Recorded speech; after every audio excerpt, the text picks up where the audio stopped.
सच बोलेंगे, निश्चिंत रहो। 48 घंटे के बाद अगर प्रोफेसर हमारी बात नहीं मानता है तो 48 घंटे बाद पूरी करनी सेना नहीं दिखेगी, पूरा मध्य प्रदेश। अस्सलाम वालेकुम दोस्तों, आज देश में कोई भी जुल्म, कोई भी ज्यादती अब ढकी छुपी नहीं रह गई है। आज जो आग हिंदुस्तान की गलियों में लगाई जा रही है, उसकी गर्मी अब अरब देशों तक महसूस की जा रही है। दोस्तों, मैं हूं आपके साथ नदीम अकरम और आप देख रहे हैं पल पल न्यूज। दोस्तों, हर जगह साहब का डंका और साहब के लोगों की करतूतों का डंका जो है जमकर बज रहा है। दोस्तों, यह मामला है मध्य प्रदेश के अश्ता इलाके के अलीपुर का।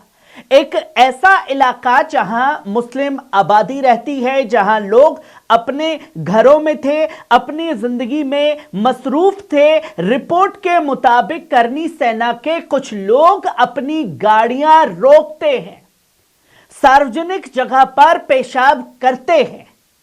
इलाके के लोगों ने सवाल उठाया, यह क्या हरकत है? हमारे मोहल्ले में ऐसा क्यों कर रहे हो? और यहीं से शुरू होती है वो कहानी जो सवाल खड़े करती है।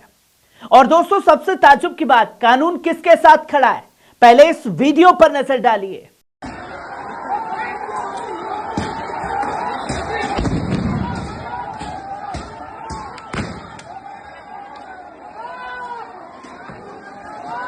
दोस्तों, एक मामूली सी कहासुनी कैसे हिंसा में बदल गए। स्थानीय लोगों ने ऐतराज के बाद बढ़ती है और फिर जो होता है वो किसी भी लोकतंत्र देश के लिए शर्मनाक है। पत्थरबाजी, भगवाधारियों के साथ और पुलिस मिलकर के मुस्लिमों के घरों पर हमला करती है, तोड़फोड़ और आगजनी करती है। सबसे बड़ा सवाल दोस्तों, पुलिस वीडियो में आपने देखा कि किसके साथ खड़े होकर के पत्थर फेंकने का काम कर रही है।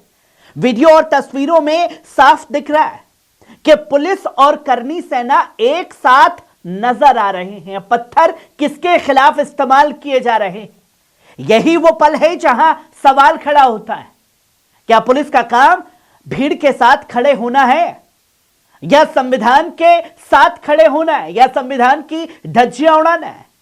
पुलिस क्यों करनी सेना की मदद करती दिखी?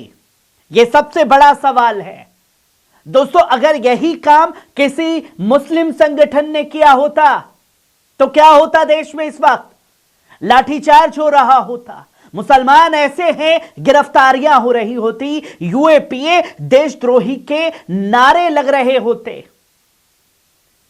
लेकिन यहां पुलिस मुखदर्शक नहीं बल्कि दंगाइयों के साथ पत्थर बरसाती हुई दिखाई देती है। यह सवाल सिर्फ अलीपुर का नहीं है दोस्तों, यह सवाल है मोदी सरकार और मध्य प्रदेश सरकार का, बीजेपी शासित राज्य का। क्या कानून सबके लिए बराबर है?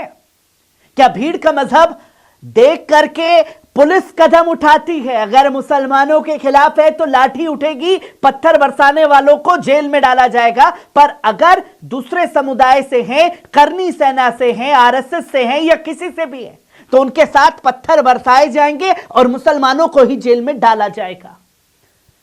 मुसलमानों को टारगेट किया गया, उनके घरों को निशाना बनाया गया, उन्हें उकसाने की कोशिश की गई और जब हालत बिगड़े तो गोदी मीडिया का नैरेटिव वही पुराना वाला चला के देखिए, करनी सेना की मासूम भक्तों की भीड़ जा रही थी और अताताइयों ने पत्थर बरसा दिए।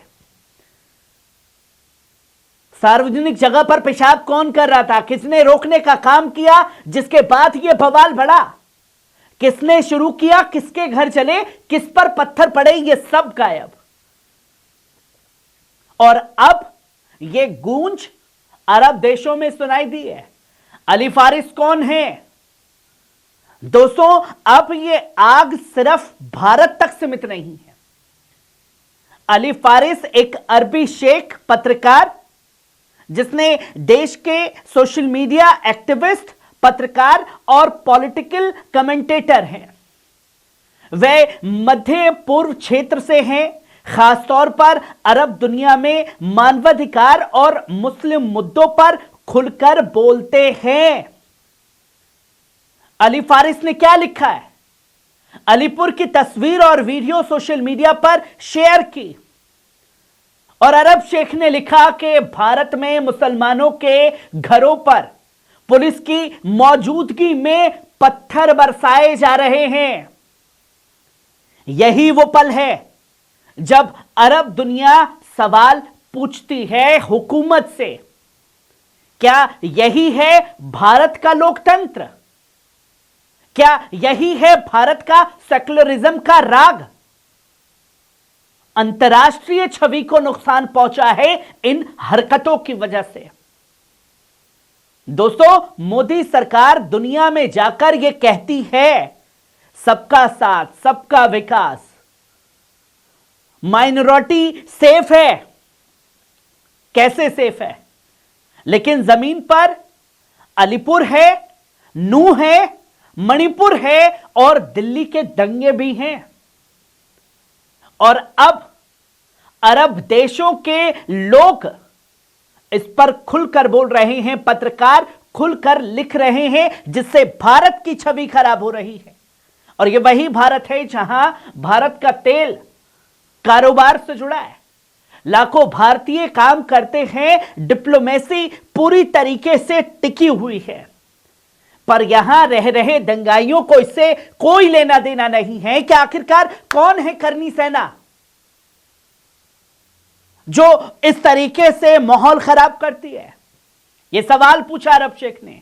कोई संवैधानिक संस्था है क्या? इन्हें कानून हाथ में लेने का अधिकार दे रखा है मोदी सरकार ने? पुलिस इसके सामने क्यों झुकती है, क्यों नतमस्तक है, क्यों इनके ऊपर कार्रवाई नहीं की गई? आज अलीपुर में अगर मुसलमानों के घर जले तो कल किसका नंबर होगा? यह सवाल भी पूछा जा रहा है। एक गुस्सा, एक माहौल साफ तौर पर है अरब देशों में।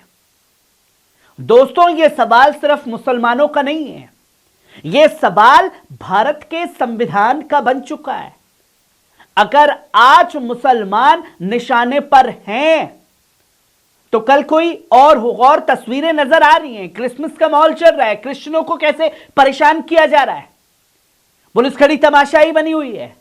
तो कल न्याय नहीं मिलेगा। मोदी सरकार, मध्य प्रदेश सरकार, आपसे जवाब चाहिए। पुलिस की भूमिका की जांच कब होगी? करनी सेना पर कार्रवाई कब होगी? पीड़ित मुसलमानों को इंसाफ आखिरकार कब मिलेगा? और कब तक ऐसे ही मुसलमानों को टारगेट किया जाता रहेगा? दोस्तों, ये आवाज उठाना जरूरी है, क्योंकि खामोशी भी जुल्म का साथ होती है। मैं हूं नदीम अकरम, आप थे पल पल न्यूज पर बने हुए। आपकी क्या राय है कमेंट सेक्शन में लिखिए। मिलते हैं फिर अगली रिपोर्ट में। अल्लाह हाफिज।